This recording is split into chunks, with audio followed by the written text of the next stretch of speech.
참 예수님, 순간포착 세상에 이런 일이라고 하는 TV 프로그램이 있습니다. 그리고 TV 특종 놀라운 세상이라는 프로그램도 있었습니다.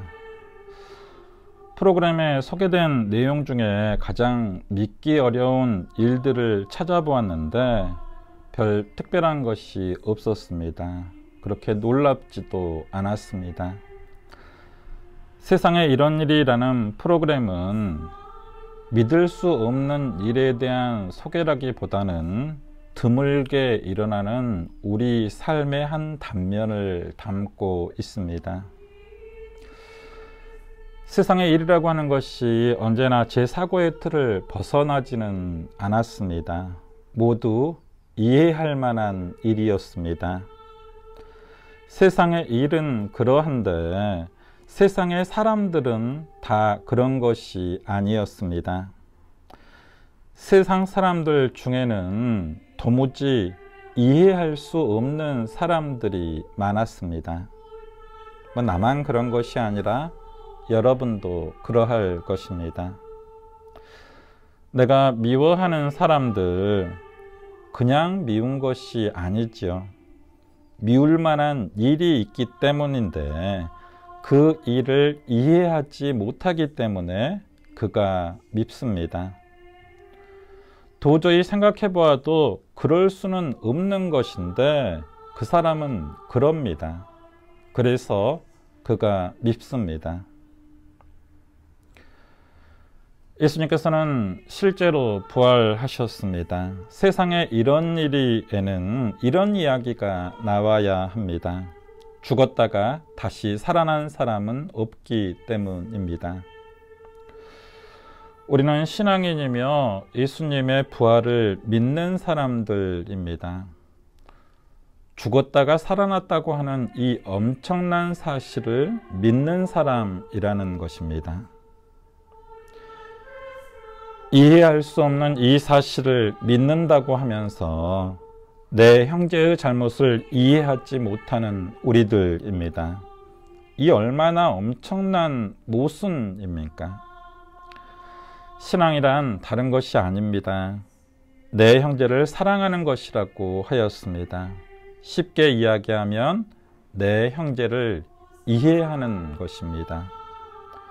이해할 수 없는 이웃을 내 마음으로는 도저히 이해할 수 없는 그 마음을 받아들이는 것이 부활신앙입니다. 부활을 믿으십니까?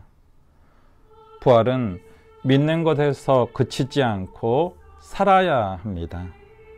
도무지 이해할 수 없는 그 사람을 이해하고 용서할 수 없는 미워하는 그 사람을 사랑으로 품어 안아야 합니다.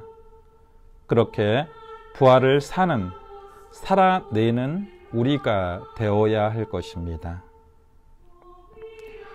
몇 해 전 우리 사회를 뒤흔들었던 화두가 안녕들 하십니까 였습니다. 코로나 상황인 지금 우리에게 필요한 인사 중에 하나가 아닐까 생각되어집니다.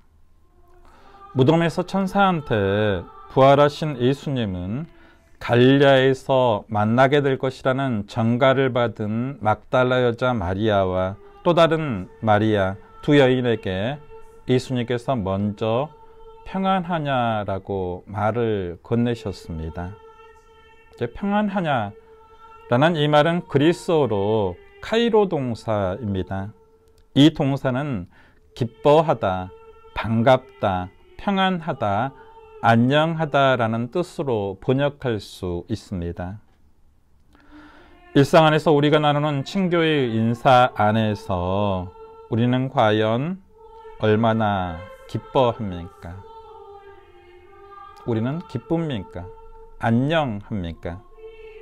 누구를 만났을 때 이런 말로 기쁘게 인사를 건넬 수 있겠습니까? 우리를 둘러싸고 있는 조건이나 환경이 행복해야만 기쁨이 터져나오는 것은 아닙니다. 우리 내면에 기쁨이 있어야지 우리는 다른 사람들에게 기쁨의 인사를 건넬 수 있습니다. 기쁨이 터져나오는 원천은 바로 내 마음입니다.